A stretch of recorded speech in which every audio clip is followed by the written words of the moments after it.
우리 내가 하나님 안에서 얼마나 귀한 존재로 부르심 받았는지 같이 믿음으로 선포합니다. 시작. 나는 세계적인 리더다. 나는 세상의 빛이다. 나는 세상의 소금이다. 나는 하나님과 친해졌다. 나는 빛의 자녀이고 어둠의 자식이 아니다. 나는 하나님이 선택하신 사람이고 하나님의 사랑을 듬뿍 받는 사람이다. 나는 하나님께로 다시 태어난 사람으로 마귀가 나를 만지지도 못한다. 아멘. 손에 성경책 들고 결심하며 기도합니다. 시작. 이것은 나의 성경책입니다. 이 성경에서 할 수 있다는 것을 나도 할 수 있습니다. 오늘 하나님의 말씀을 배우는데 이 말씀을 마음속에 받아들여 꼭 변화될 것입니다. 예수님의 이름으로 기도합니다. 아멘. 오늘 말씀 보기 전에 한 가지 좀 광고 차원에서 하나 말씀을 좀 볼게요. 여호수아서예요. 여호수아. 너무 친절하네. 나는 그거를 그냥 저렇게 하는 게 맞네요. 어.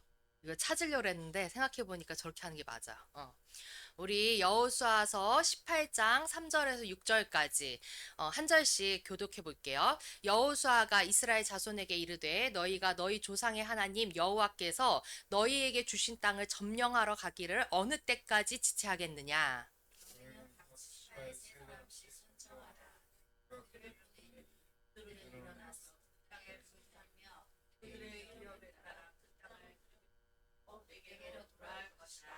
그들이 그 땅을 일곱 부분으로 나누되 유다는 남쪽 자기 지역에 있고 요셉의 족속은 북쪽에 있는 그들의 지역에 있으니 그 땅을 일곱 부분으로 그려서 이곳 네 개로 가져오라. 그러면 내가 여기서 너희를 위하여 우리 하나님 여호와 앞에서 제비를 뽑으리라. 아멘. 아멘. 우리가 이제 2025년이 얼마 안 남았어요. 진짜 너무 시간이 빠르죠.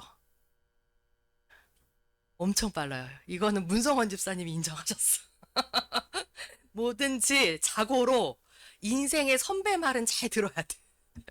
엄청 빨라, 엄청 빨라. 우리가 2025년 1월을 생각해 보세요. 그때 송구현진 예배 때 이러면서 말씀 뽑고 막 이랬던 게 지금 어떠십니까? 한번 돌이켜 봅시다. 지금 이제 벌써 두 번째 줄이에요. 주일이요. 그러면 이제 두 주 지나면 이제 바로 송구영신 예배 2026년이 들어갑니다. 근데 이제 2026년은 우리 교회 차원에서도 굉장히 뜻깊은 해예요. 왜냐하면 이제 어떻게 보면 이제 음, 정말 하나님의 백성을 성실히 이끌었던 모세의 시대가 이제 끝나고 여호수아의 시대가 다시 시작되는 그 해가 2026년이에요. 우리 교회 차원에서 보면. 그래서 내년도 이 부분에 대해서 어떻게 우리가 꾸려가야 될지를 하나님 앞에 기도를 하겠죠. 이 부분에 대해서 하나님, 이걸 어떻게 박차고 나가면 좋겠습니까? 이 부분에 대해서 기도를 할 때, 이제, 교회 지도자이신 우리 목사님 마음에 이제 어떤 마음이 왔냐면, 내년도, 어, 부서를 정하는 걸로 왔어요. 그래서 찬양부, 그 다음에 예배부, 그 다음에 봉사부 이렇게 해서 부장, 팀장, 차장, 부장, 차장, 과장, 부장, 차장. 하여튼 그런 식으로 예, 그거를 이제 해보려고 하는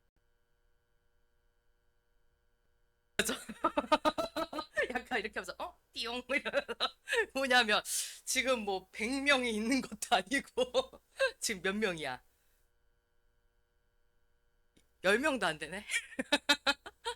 근데 저도 솔직히 딱 그 말을 처음 들었을 때는 약간 이랬어요. 뭐, 왜? 막 이래. 어떻게? 막 이래. 근데 지금 여자 청년들은 지금 뭘 하고 있냐면 여호수아서를 하고 있어요. 여호수아서를 하고 있는데 여호수아서를 묵상하다 보니까 요 말씀이 눈에 확 들어오는 거예요. 어떤 마음이 왔냐면 지금 이게 무슨 말이냐? 지금 아까 말했죠. 모세의 시대가 저물었어요. 그리고 이제 여호수아의 시대가 올라왔어. 그래가지고 여호수아 때 본격적으로 가나안 땅을 정복하기 시작한 거예요. 그래가지고 막 30 이상의 그 족속들하고 싸워가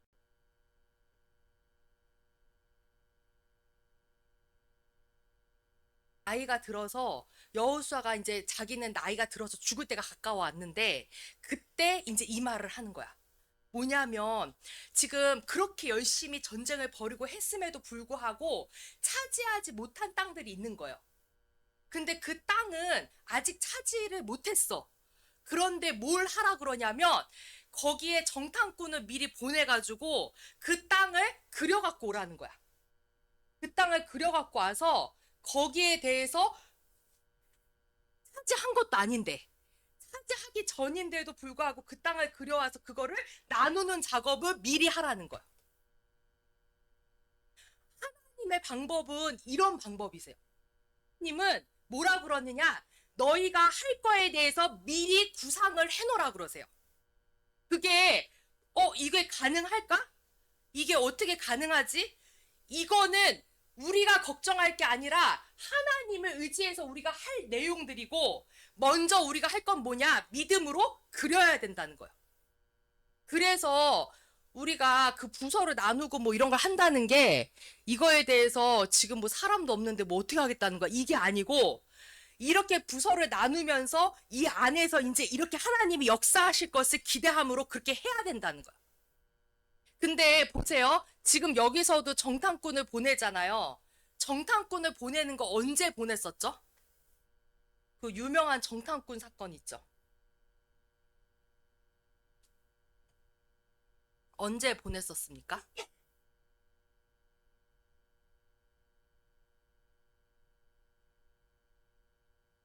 음. 모세 때. 모세 때 정탐꾼을 먼저 보냈었어요.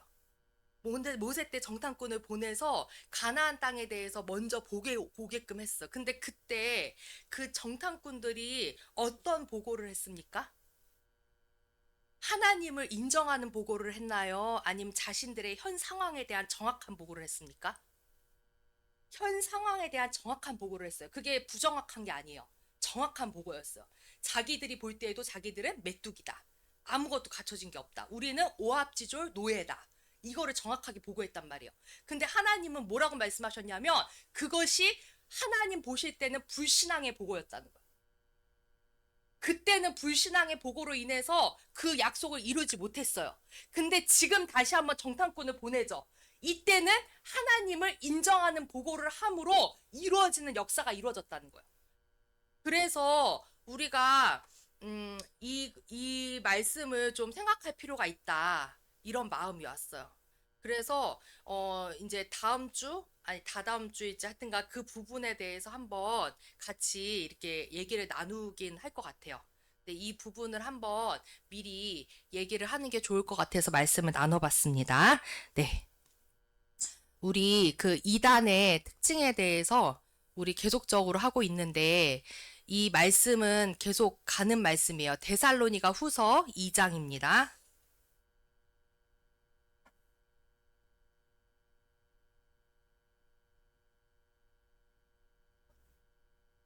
데살로니가 후서 2장 9절에서 12절 말씀. 마지막 때에 어떤 일이 벌어질 거에 대한 거를 하나님께서 이 말씀을 통해서 우리에게 주시는 것이 있습니다. 우리 한 절씩 교독하겠습니다. 악한 자의 나타남은 사탄의 활동을 따라 모든 능력과 표적과 거짓 기적과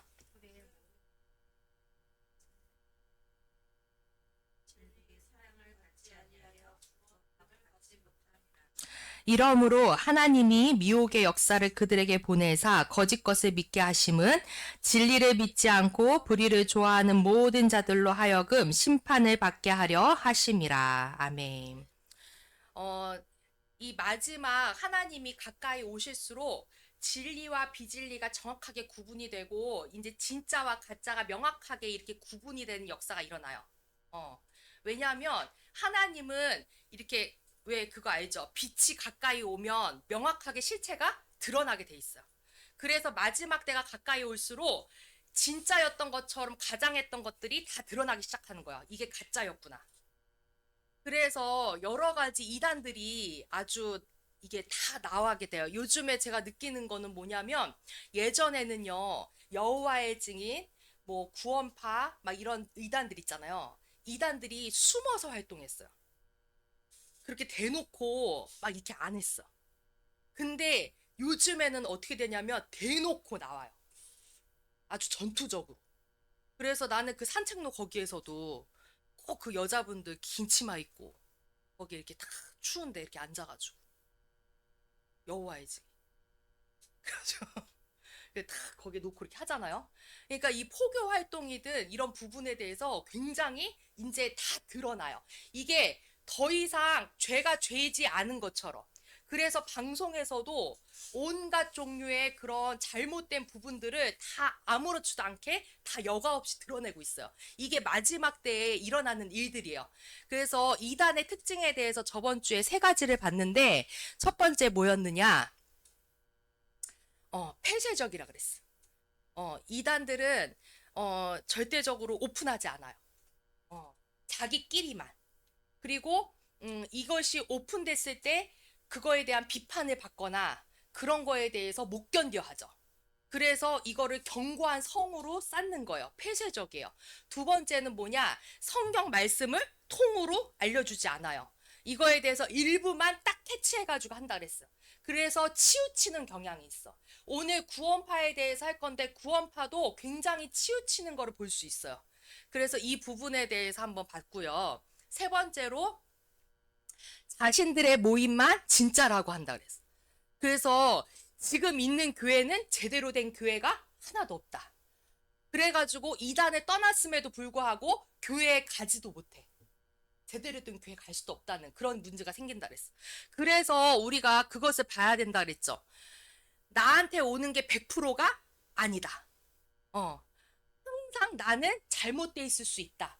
이거를 겸손하게 인정하는 것이 그것이 하나님 앞에 바른 태도라 그랬어. 그래서 내 귀에 들리게끔 응답이 왔음에도 불구하고 어떻게 해라? 확증을 해라. 그래서 교회 지도자에게 한번 물어보든지 같이 해야 되는 거예요. 뭐 사소한 문제는 괜찮아. 오늘 무슨 옷을 입을까요? 이런 건 괜찮은데 그거를 확증받을 필요는 없어요. 그런 게 문제가 아니라 뭔가 큰 일, 뭔가 중요한 거를 결정하려고 할 때는 이 부분에 대해서 같이 기도해서 같이 확장을 받는 것이 굉장히 중요하다 그랬어요. 이게 본인을 지키는 길이에요. 잠언에 뭐라고 나와 있어요? 자기 맘대로 해놓고서는 누구를 원망해? 하나님을 원망한다. 그런 일이 벌어지는 게 부지기수예요. 사람들이 자기한테 온 게 다 100% 맞는 줄 알고 그렇게 다 밀어붙였다가 아닌 걸 깨닫고 나서 누구를 원망해요? 하나님을 원망해. 그러고 나서 하나님을 떠나. 이런 경우가 생길 수 있다는 거예요. 그래서 시험에 들지 않으려면 항상 겸손한 자세를 갖추고 있어야 한다. 겸손한 자에게 지혜가 있습니다. 예, 그래서 오늘은 구원파에 대해서 할 건데요. 제가 이제 구원파를 제일 먼저로 놓은 거는 뭐냐면, 제가 가까이에서 구원파를 봤기 때문에 그래요. 그래서 가까이에서 또 그렇게 이야기를 나누면서, 정말, 이 부분에 대해서 좀 많이 알게 됐어요. 근데 한 가지 양해를 구하자면, 이거는 제 이론이 아니에요. 뭐 내가 구원파를 알겠어요? 그 선생님이 뭐라 그랬냐면, 답답하니까 나보고 자기네 거기 구원파 5일 집회가 있대. 거기 한번 가보라는 거야, 나보고. 가서 거기에서 말하는 게 잘못됐다고 여겨지면 그걸 자기한테 말해달래. 그렇게까지 말을 하셨어. 근데 내가 거기를 왜 가겠어요? 그래가지고 막 찾아봤죠. 그랬더니 저번 주에 말씀드린 것처럼 그 성서 침례 신학교 그쪽에 그 최정기 교수님이라고 항상 이렇게 출처를 분명하게 밝혀야 돼. 이게 안 그러면 이게 논문 쓸 때도 출처 이게 중요하거든요. 근데 이제 그 최정기 교수님이라고 조직신학 교수님이 있는데 이분이 이 구원파에 대해서 굉장히 잘 설명을 하셨어요. 그래서 그거를 참고해서 제가 좀 넣습니다.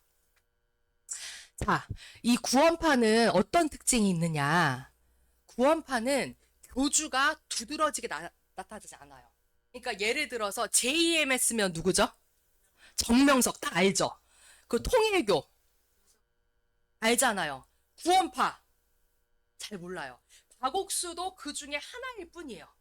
그러니까 교주가 두드러지게 나타나진 않았어요. 그래서 이단이 아닌 것처럼 보이지만 교단에선 30여 년 전에 이미 규정을 했어요. 이단이라고. 근데 구원파에서 다녔다가 나온 사람들 있잖아요. 이 사람들도 어떤 행태를 보이냐면 그래도 그때 받은 구원만은 진짜다. 이렇게 붙드는 경우가 많아. 그래서 기성교회, 이 제대로 된 교회에 적응을 못하는 경우가 많다는 거야. 근데 내가 보니까 이 선생님도 그래. 자기가 중학교 때 그 구원 받았던 그 경험 있잖아. 그거를 계속 넋두리 울듯이 그걸 계속 얘기하시더라고. 자기가 그때 또 이렇게 구름이 이렇게 확 개었대. 뭔가 이렇게 신비한 경험을 뭔가 덧붙여가지고 얘기를 하시더라고. 근데 그런 경우가 많다는 거예요. 자, 그러면 여기가 어떤 기원이 있냐? 도대체 구원파가 어떻게 생기게 됐느냐? 요거를 볼게요. 미국인입니다. 딕욕. 이름이 독특하죠? 딕욕. 이 독립선교사예요. 그러니까 이 독립선교사라는 건 뭐냐면 제대로 신학교육을 받지 않고 평신도 선교사 이런 부분 있잖아요. 그런 분이었던 거예요. 근데 훌륭하죠. 근데 이분이 어떤 주장을 했냐면 기성교회에는 복음이 없고 구원받은 목회자도 없고 신학 공부하잖아? 그러면 타락한다는 거야. 그렇게 가르쳤다는 거야. 그러면서 칭의, 뭐냐, 의롭게 여기시는 거, 그 다음에 성화, 거룩해져야 한다는 거, 이런 것들을 제대로 배우지 못한 채 자신의 경험하고 몇몇 구절에 딱 꼽아가지고 교리를 만들게 됐다는 거예요. 근데 이거에 대해서 전수받은 사람이 누구냐? 권신찬 목사님이에요. 이분은 합동측 목사님이었는데, 이분이 그 지금 극동방송 있죠? 극동방송이 지금 김장환 목사님이잖아요. 근데 김장환 목사님이 들어오기 직전에 사장님이었어요. 이분이. 그래가지고 극동방송을 잡고 구원파 교리를 퍼뜨려가지고 난리가 난 거예요. 근데 이제 그 목사님 산하에 누가 있느냐? 유병헌파, 박옥수파, 이호환파 이렇게 나뉘게 되는 거야. 근데 유병헌은 누구 사위냐? 권신찬 목사의 사위예요. 이 가족 관계야. 그래서 근데 보세요. 유병헌 이분은 고졸이에요. 그리고 이호하는 중졸이고요. 박옥수는 중3 때 중퇴했어. 이게 있잖아요. 학벌을 따지자는 게 아니고요. 치명적인 게 뭔 줄 아세요? 이 공부를 목사님 되려고 그러면 기본 몇 년이죠? 목사님 안수 받으려면 대학교부터 해서 7년, 7, 8년. 7, 8년이 걸려요. 안수까지 받으려면. 근데 왜 그렇게까지 하느냐? 이게 있잖아요. 이 학교를 다니면서 그걸 알게 되는 거예요. 뭐냐면, 아, 내가 아는 게 다가 아니구나. 이게 진짜 다양하구나. 어, 이렇게 보는 경례도 있고, 이렇게 보는 견해도 있고, 하나님 말씀도 이렇게 다양한 관점에서 볼 수 있구나. 이거를 배우는 거예요. 근데 지금 중졸, 고졸, 중3, 중퇴 이렇게 됐잖아. 이거는 뭐냐? 너무 편협적일 수가 있다는 거야. 이게 학교를 나오고 안 나오고의 문제가 아니라 이게 굉장히 편협적일 수 있다는 거를 전제로 깔고 들어가야 한다는 거야. 그 여기에서 이제 문제가 생기기 시작한 거예요. 어떤 문제가 생겼냐? 볼게요. 그 구원파의 특징이 뭐냐? 첫 번째로 반율법주의예요.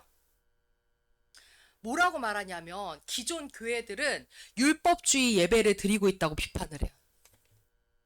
그래가지고 이 구원 받는 거에 있어서 성화라는 거는 별로 강조를 안 해. 성화가 뭔 줄 아십니까? 성화는 뭐냐면 우리가 구원 받는 거는 예수님을 영접하면서 받죠. 그거는 일회적인 사건이죠. 근데 성화는 뭐냐면 성경에 보면 또 뭐라고 나와 있냐면 구원을 이루어 가라 그랬어. 그거는 뭐냐면 하나님의 자녀로서 이 말씀에 맞춰서 자신의 삶을 조율을 하라는 거예요. 그래서 천국에 갈 수 있을 그 자격을 갖추라는 거예요. 우리가 정말 하나님의 자녀로서의. 근데 이 성화를 놓쳤다는 거예요. 그래서 구원을 이루어가야 한다는 그 가르침은 없어요. 그래서 여기서는 어떻게 하느냐? 정기적인 예배 있잖아요. 우리 지금 예배하고 있잖아. 오전 예배, 오후 예배 이렇게 있죠. 이런 예배들도 다 종교 행위야. 그래서 잘 안 드려요. 오히려 유병원 쪽에서는 뭐라 그러냐면 세모그룹 그런 회사 있잖아요. 회사 일을 하나님의 일이라고 부르고요. 그걸 모여가지고 사업 이야기 나누는 시간에 예배보다 더 귀히 여긴다는 거. 나는 조금 이상하게 생각했어요. 같이 이렇게 보면서 한 게 예배 가는 거에 대해서 별 의식이 없어요. 나는 이상하다. 20년 넘게 교회를 다녔다는데 왜 예배에 안 가는 거에 대한 뭐가 그게 없지? 근데 이런 거였던 거야. 이게 다 율법이라고 말하는 거야. 그래서 다 잘못됐다. 그러니까 이렇게 되니까 문제가 생기는 거야. 오죽하면 빌리 그레함 목사님이라고, 이분은 엄청난 분이요. 이분이 어떤 분이냐면 막 우리 올림픽 공원 있죠. 거기에서 전도 집회도 여셨고, 우리나라에서 굉장히 아주 하나님이 크게 쓰신 분이에요. 근데 이분에 대해서도 구원받지 못했다고 주장을 한다는 거야. 왜냐하면 뭐라고 말하는지 보세요. 뭐라고 얘기했냐면 빌리 그레함 목사님도 구원받지 못했대요. 왜냐하면 이분이 죄사함을 깨달으라고 설교하지 않고 자신의 죄를 회개하고 예수님을 영접하라고 가르쳤기 때문에 인간적인 의지가 들어갔다는 거야. 그래서 구원이 안 이루어졌다는 거야. 이렇게 얘기를 해. 그러니까 믿음이라는 거를 굉장히 수동적으로 한다는 거야. 그래서 영접기도, 자기가 진짜 예수님을 영접합니다, 이런 고백도 하지 않아요. 그게 다 인간적인 의지가 들어갔다. 그래서 왜 이렇게 만들어지지 않은 그냥 자연적인 돌로 재단을 쌓아야 되는데 돌 깎아서 쌓는 것처럼 인위적으로 해버렸다, 이렇게 본다는 거예요. 이거를. 자, 그리고 두 번째로 회개와 믿음에 대해서도 이게 달라요. 뭐라고 말하느냐? 한 번의 깨달음 경험으로 모든 구원이 다 이루어졌다, 이렇게 보는 거예요. 그래서 그 후에 죄를 자백하잖아요. 그러면 예수님의 십자가 공로를 부정하는 거라고 몰아붙여요. 그래서 구원받은 후에 그 신앙생활에 대한, 그리고 내 안에서 역사하시면서 성령님이 나를 거룩해 하고 계시잖아요. 그런 거에 대해서 언급하지 않는다는 거예요. 근데 진정한 회개라는 건 뭐냐면 하나님께 내 삶의 방향을 완전히 돌이키는 거야. 이거를 내 죄를 깨달은 걸로 끝나지 않고, 이거는 죄를 깨닫는 거는요, 잘못하면 후회예요, 후회.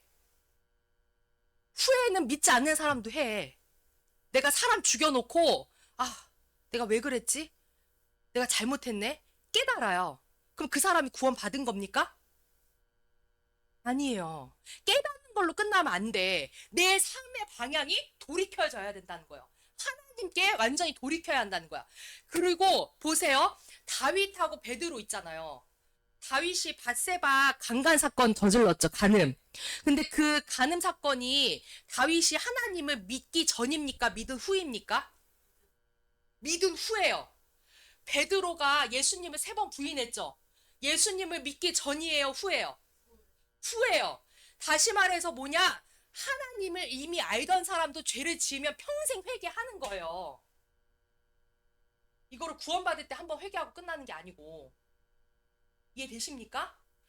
그래서 나는 기가 막힌 게 이 세 파가 있다 그랬잖아요. 그 유병원, 박옥수, 이효한 파가 있는데, 이효한 이 사람은 책 쓴 게 별로 없나 봐요. 이 사람 거는 건질 게 없는데 유병환하고 박옥수는 책 쓴 게 있는 거예요. 그래서 이 최정기 교수님이 그 책에 나와 있는 거를 발췌해가지고 어디 부분 이렇게 아주 다 해놨어. 근데 이거를 내가 이 선생님한테 얘기했더니 뭐라 그러냐면 막 이러면서 그렇게 안 가르친대. 근데 보세요. 책을 썼다는 건 뭡니까? 책은 그 사람의 사상의 엑기스예요. 그거는 부인할 수 없는 거야. 그게 밑 베이스로 다 깔려 있었다는 거야. 근데 이 박옥수가 자기 책에 선한 사마리아인의 이야기 있잖아요. 요거에 대해서 썼는데 뭐라고 말을 했냐면 이렇게 말을 해요. 박옥수 책에 그 사마리아 있잖아요. 사마리아 사람은 오직 예수님만을 가리키고 있다. 우리는 아니라는 거예요. 그래서 가서 너도 이와 같이 행하라, 이렇게 예수님이 마지막에 말씀하셨잖아요. 이 말씀은 사실 우리에게 하는 요청이 아니라는 거예요. 그러면서 자기 십자가를 지고 따르라는 말씀, 형제를 위해서 목숨을 내놓는 사랑, 이런 것들은 다 율법이라는 거야. 그러니까 다시 말해서 뭐냐? 은혜만 받고 아무 책임도 지지 않는 신앙이기 때문에 중독성이 있다는 거야. 얼마나 좋아. 그냥 구원 받았어. 그러면 아무 책임은 없는 거예요. 내가 거룩해질 필요도 없고 아무 그런 이유를 갖다 붙이질 않는 거예요. 그러니까 사람들이 여기에 혹하는 거예요. 왜냐하면 다들 불안불안하거든. 구원을 이루어 가야 되는데 자기가 그렇게 하지 않는 거를 자기가 아니까 뭔가 면죄부처럼 땅 하나 해줬으면 좋겠는 거예요. 그걸 구원파가 딱 집어서 말을 한 거야. 그러니까 확 가는 거예요. 그래가지고 내가 받은 구원은 진짜다 계속 그 얘기하고 앉아있는 거예요. 자, 그리고 또 하나의 특징이 있습니다. 뭐냐면 구원의 경험에 대한 게 좀 달라요. 여기서는 뭐라 그러냐면 순간에 그냥 말씀이 깨달아졌어. 예수님이 나를 위해서 죽으셨구나. 내가 예수님이 믿어져. 그렇게 깨달았으면 그렇게 회심의 경험했잖아요. 그럼 그걸로 다 완전하게 구원이 끝났다 이렇게 얘기한다는 거예요. 근데 아니에요. 한순간에 번개치듯이 회심을 경험하는 사람도 있지만 어떤 사람들은 예배, 성경 공부 이런 그 있잖아요. 이런 걸 통해서 그냥 계속 조금씩 결단을 해. 그러면서 조용히 그 믿음 안으로 들어오는 사람도 있어. 그래서 나중에 보니까 자기가 구원받은 날짜는 기억을 못해. 내가 뭐 언제 막 구름이 개고 막 이런 거 몰라. 이거는 모르지만 이미 예수님을 사랑하고 있어.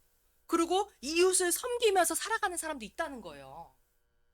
그러니까 이게 한 사람은 빵 해가지고 이게 팍그 다메섹에서 사도 바울이 갑자기 눈 비니 벗겨지고 막 이런 경험, 놀라운 경험을 한 사람이 있는가 하면 어떤 사람은 그냥 엄마 따라서 교회 나오기 시작했는데 나오다 보니까 어느 순간 자기 안에 믿음이 생긴 거예요. 그러면 그 사람한테 당신 구원받은 날짜 언제예요? 이렇게 물어보면 말할 수 있어 없어? 못하는 거야. 그러면 그 사람 입장에서는 나 구원 못 받았나? 이렇게 된다는 거예요. 근데 이게 얼마나 치우쳐 있는 거예요.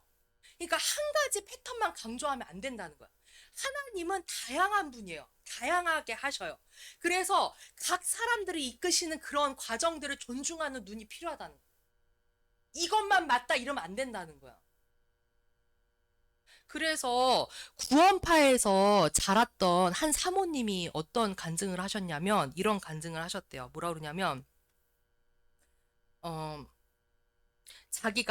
자기는 구원받은 날짜, 그 다음에 침례 받은 날짜, 그 침례도 다 받았어. 근데도 하나님과 인격적으로 만나고 대화하는 건 알지 못했다고 고백했다는 거야. 근데 구원의 확신은 있는데 주님은 낯설어. 어떤 상황인지 알겠어요? 자기가 구원은 받았다는 건 알겠는데 근데 예수님은 낯선 거예요. 왜냐하면 예수님과 동행하며 사는 거를 몰라. 그렇게 가는 경우가 부지기수라는 거예요. 하나님은 우리가 그렇게 한 번의 경험으로, 그리고 내가 그랬잖아요. 예전에 그래서 구원 딱 받았을 때 그때 누가 딱 총 쏴줘가지고 이렇게 바로 그냥 빵 가면은 그냥 그 즉시 천국 가고 얼마나 좋아. 근데 하나님은 그렇게 안 하시죠. 이 말씀을 우리에게 주신 이유가 뭐라 그랬어요? 우리가 살면서 하나님의 능력을 체험하는 게 이 말씀이라는 통로라는 거예요. 이렇게 하나님을 믿는 믿음이 커져가기를 원하세요. 아브라함이 가나안 땅으로 떠날 때 이미 믿음이 있으니까 떠난 거예요. 그럼에도 아브라함이 죽을 때는 그 처음 믿음과 비교할 수 없을 정도의 큰 믿음을 갖게 됐다는 거야. 이삭을 바칠 만큼. 그러니까 하나님은 우리가 그렇게 여정으로 들어오기를 원하시는 거야. 근데 이거를 싹 빼놓는 거야. 그러니까 얼마나 편해요. 이게 굉장한 문제가 된다는 거야. 그래서 더해가지고 그 유병원 씨는 그 책에다가 뭐라고 썼냐면 영적 산화 제한론이라는 걸 썼어요. 이게 뭐냐? 그러니까 산화가 뭐예요? 애기 태어날 때 그거잖아요. 근데 이거를 제한시키라는 거였고 애를 한두 명만 낳아 막 이런 것처럼 이게 뭐냐? 아무나 구원받게 할 필요 없고 고위층, 의사, 교수, 정부 고관 등등 이런 사람들을 구원시켜야 된다. 이렇게 주장했다는 거야. 그러니까 좀 이렇게 쓸모없는 애는 하지 말고 좀 쓸만한 애들을 엄선해서 구원시켜라. 그렇게까지 말했다는 거야. 그래서 내가 금요일 날 그 저기 뭐야 저걸 했어요. 우리 센터에서 그 운영위원 회의를 했어요. 근데 운영위원을 하는데 오랜만에 또 바울 스님이 오신 거예요. 근데 바울 스님이 이제 운영위가 끝나고 회의가 끝나고 이제 얘기를 좀 하는데 그런 말씀을 하시더라고. 이분이 보니까 이분은 공부 중독이야. 뭔 학교를 이렇게 자꾸 가. 지금 뭐, 뭐 서울대 나오고 막 나왔잖아요. 그 정도면 됐지. 그리고 또 연대 대학원 사회복지학과를 갔잖아? 근데 그거 끝나고 나니까 또 어디 가셨냐면 백석신학대학을 가신 거야. 그래가지고 거기서 지금 신학 공부를 하시는데 그러면서 와가지고 그런 얘기를 하는 거예요. 뭐라 그러냐. 이 구약의 율법들 있잖아요. 율법들이 신약에서 예수님 오셨을 때 예수님이 율법이 폐해졌다 이렇게 말을 하셨잖아요. 율법이 폐하여졌다. 근데 그 폐하여졌다라는 뜻이 클로징이 아니라는 거야. 그러니까 그게 이제 율법은 더 이상 필요 없다. 딱 닫혔다. 이게 아니고 퍼포즈 이게 뭐냐면 이루어졌다는 거야. 율법이 예수님 때에 와서 완전히 이제 성취되었다. 이루어졌다. 이런 뜻이라는 거예요. 그래서 어떻게 보면 율법에 믿음을 더해서 더 하나님을 아는 사람답게 믿음을 지키가는 것이 이것이 참된 율법으로 이제 가게 됐다는 거예요. 그러면서 하는 말이 그러는 거야. 이런 부분에 대해서 이런 하나님의 말씀에 이렇게 우리가 거룩해야 될 부분들 있잖아요. 이런 거에 대해서 교회에서 제대로 가르치질 않으니까 어떤 현상이 벌어지느냐. 저런 사람이 천국에 가면 나 가기 싫은데 이렇게 된다는 거예요. 그래서 교회를 기피하게 된대. 막 믿는다는 사람들이 꼬락서니가 너무 거룩하고 정반대의 길을 막 가고 있으니까 오히려 거기에 기피해가지고 예수님께 더 등 돌리는 사람들이 많아진다. 근데 이거는 굉장한 문제다. 막 이런 말씀을 하시더라고요. 그래서 나는 저기 우리 선생님을 타겟으로 얘기하는 건 줄 알았더니 그건 아니었대. 근데 이제 어쨌든 그런 말씀을 하면서 그래서 이게 말씀이 제가 예전에 그 말씀 했잖아요. 이렇게 집에서 아내가 똑같이 밥을 차려요. 밥을 차려주는데 쇼윈도 부부인 거를 하려고 쇼윈도 부부 행세를 하려고 밥 차려주는 사람이 있는가 하면 진짜 남편을 사랑해서 남편을 위해서 밥을 차려주는 사람이 있어요. 똑같이 밥은 차려. 이해되세요? 그러니까 율법이 필요 없는 게 아니라고요. 우리가 그냥 종교 행위로 율법을 하느냐 아니면 정말 하나님을 사랑하는 마음으로 하느냐 같은 내용의 행동은 하지만 그것이 그 동기는 하나님만 아신다는 거야. 그래서 우리가 이 말씀의 구체적인 지침들을 무시할 거는 아니라는 거야. 하나님은 예배하라고 부르신 것도 뭐 때문에 그러셨냐? 우리가 계속적으로 하나님을 기억하고 하나님께 예배함으로 우리의 영혼이 소생되는 것을 알기 때문에 자꾸 부르시는 거예요. 하나님을 위해서가 아니라. 근데 이제 구원파에서는 그런 거를 다 이렇게 묵살했다는 거죠. 그러니까 이런 부분들이 어떻게 보면 사람들 속에 다 그런 욕구가 있어. 이렇게 뭔가 그런 거 없이 이렇게 그냥 딱 이것만 받았으면 좋겠는 그거 있잖아요. 근데 그렇지 않다는 거야. 우리가 하나님을 참되게 알아가는 것이 너무 중요합니다. 예. 이 시간 우리 같이 하나님 앞에 기도하는데 주님 정말 우리가 편협적으로 하나님을 알지 않게 하시고 이 말씀에 하나님께서 나타내 주시고자 하는 것들을 처음부터 끝까지 우리가 온전히 알아가는데 힘쓰는 자가 되기 원합니다. 이 시간 하나님 앞에 같이 기도하겠습니다.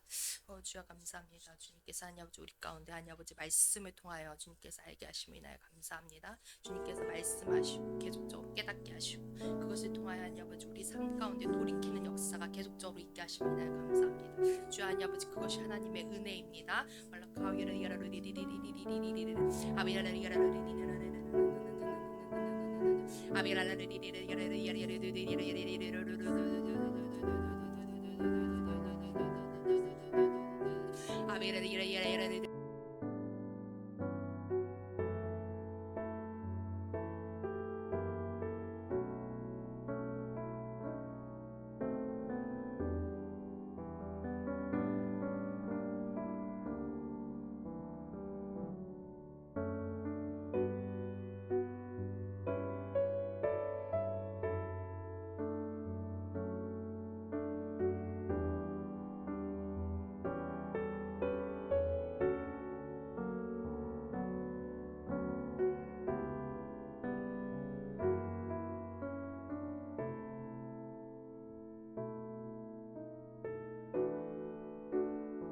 이 시간 하나님 앞에 나의 안에서 나도 모르게 편협적으로 하나님을 아는 그 틀들이 이 시간 깨어지기를 하나님 앞에 구하라고 하십니다.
행함이 없는 믿음은 가짜라고 하시는데 우리의 행함 가운데 그 믿음이 온전히 드러나기를 하나님께서 이 시간 촉구하고 계세요.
정말 우리가 이 시간, 이렇게 한 곳에 치우친 이런 신앙의 모습이 어떻게 갈 수 있는지를 정확하게 보게 하셔서 감사합니다. 주님, 우리 안에도 그렇게 치우치고자 하는 그런 유혹들이 있습니다. 하나님, 나의 판단으로 그런 모든 것들을 판단하려고 하지 않게 하시고, 정말 하나님의 그 말씀을 온전히 깨달음으로 나의 모든 생각과 행동을 거기에 맞춰 조정하는 지혜로운 자가 되게 하여 주시옵소서. 주님께서 우리 가운데 놀랍게 역사하고 계심을 인하여 감사드리고 예수님의 이름으로 기도합니다. 아멘.